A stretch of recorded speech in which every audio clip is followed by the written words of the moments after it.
এক সময় আমাদের সমাজের ছোটদের মধ্যে বড়দের প্রতি শ্রদ্ধা, ভদ্রতা ও সৌজন্যবোধ ছিল অত্যন্ত স্বাভাবিক একটি বিষয়।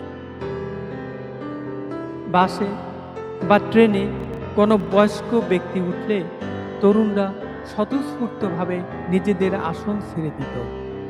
নারীদের দেখলে সম্মানের সঙ্গে বসার জন্য আসন দেওয়া হতো। রাস্তায় বা পাড়ায় কোনো মুরব্বীকে দেখলে সালাম দেওয়া ছিল দৈনন্দিন শিষ্টাচারের অংশ। অনেক প্রবীণ মানুষের মতে অতীতে পারিবারিক ও সামাজিক শিক্ষার মাধ্যমে শিশুদের মধ্যে এসব মূল্যবোধ গড়ে তোলা হতো। বাবা মা এবং শিক্ষকেরা ছোটবেলা থেকেই বড়দের সম্মান করা, ভদ্রভাবে কথা বলা এবং অসহায় মানুষের সাহায্য করার শিক্ষা দিতেন।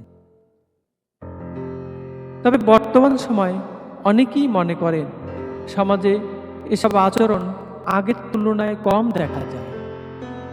গণপরিবহনে অনেক সময় বয়স্ক ব্যক্তিরা দাঁড়িয়ে থাকলেও কেউ কেউ আসন ছেড়ে দিতে অনাগ্রহ দেখায়।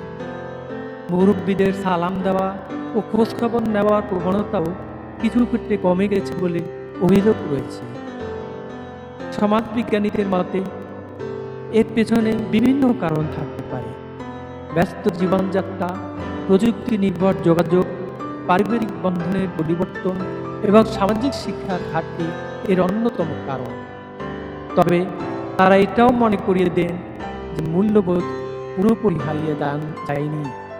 আজও অনেক তরুণ তরুণী বয়স্কদের সম্মান করেন, সাহায্যের হাত বাড়িয়ে দেন এবং মানবিক আচরণের উজ্জ্বল দৃষ্টান্ত স্থাপন করেন।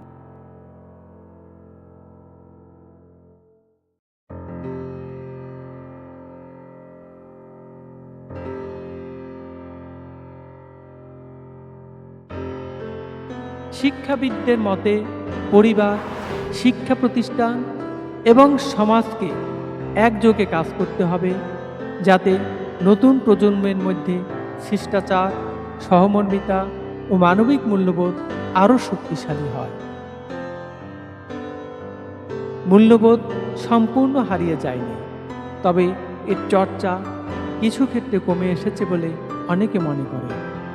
পারস্পরিক শ্রদ্ধা, সৌজন্য ও মানবিকতা একটি সুন্দর সমাজের ভিত্তি। তাই পরিবার ও সমাজের সম্মিলিত প্রচেষ্টায় এসব মূল্যবোধ নতুন প্রজন্মের মধ্যে আরও জাগ্রত করা প্রয়োজন। প্রিয় দর্শক, এক সময়ের সেই সৌজন্যবোধ, শ্রদ্ধা ও মানবিকতার দিনগুলোর কথা মনে করে আপনার কি অনুভূতি হয়? আপনার মতামত কমেন্ট বক্সে জানাবেন। ধন্যবাদ।